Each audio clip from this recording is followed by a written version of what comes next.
But we must treat the developers themselves, the owners of those properties, as victims, first and foremost, because nobody could have put in a lot of money like the one we have seen in some of the buildings without knowing very well that he's making a mistake. Because so are you here today speaking sort of on behalf of those victims? No, I honestly, you have heard yourself also that they want to demolish 4,000 of them.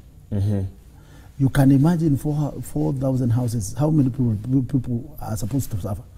Obviously, a single house might have about 100 beneficiaries. So the people who might suffer in this whole operation might be more than 30,000 people. Fair enough, Governor. And some of them are going to suffer downstream. Okay, so that's an interesting point that you raise. My question to you then is, you've come out very strongly, especially on this issue of property on riparian land. Yes. Where was your voice when an almost estimated 30,000 people were going to be removed from a section of Kibera? Weren't those also Kenyans who are affected because of what Kura wanted to do in terms of building a road? Where was your voice then? No, that one I was not personally. I think I could have supported such an operation. Because that was road that was supposed to be constructed, which is going to help even that same area. Because honestly, but people are going to be affected, Governor. No. If you look at what is happening in Kibera, they are redeveloping the place by putting up a story building, and they're also putting in the same people who are there, so that they can benefit now with the new housing. Personally, I support that. So you support development where you put infrastructure, but you don't support reclaiming the environment? No, not reclaiming the environment. Because that's what NEMA are trying to do. Just imagine, for example, in Holland, in Netherlands. Do you know that most of the places there is reclaimed land? People live, but the water is directed, is channeled, is canalized. Yes. You make canals.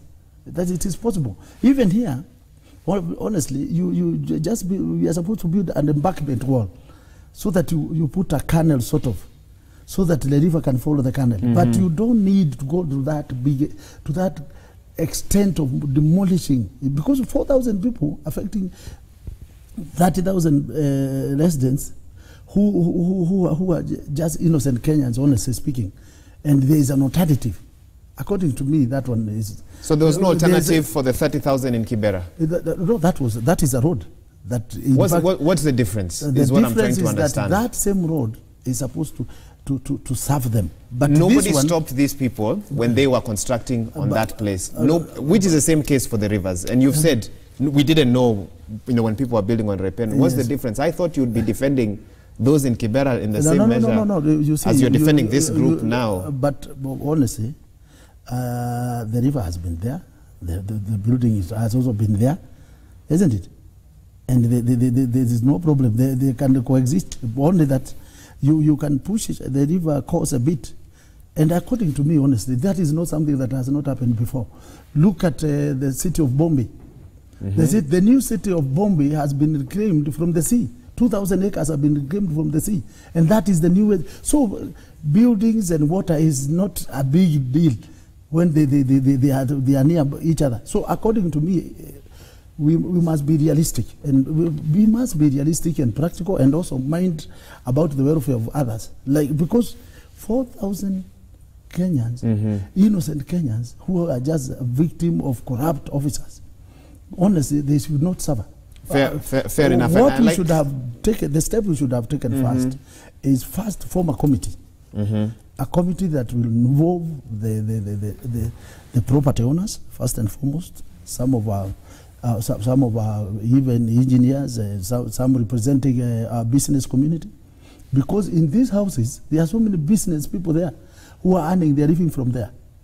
And let me tell you, some of these buildings have been built through loans, some have been built through pension fund. So many people, honestly, when their places are demolished, some of them will end up in the grave. Okay.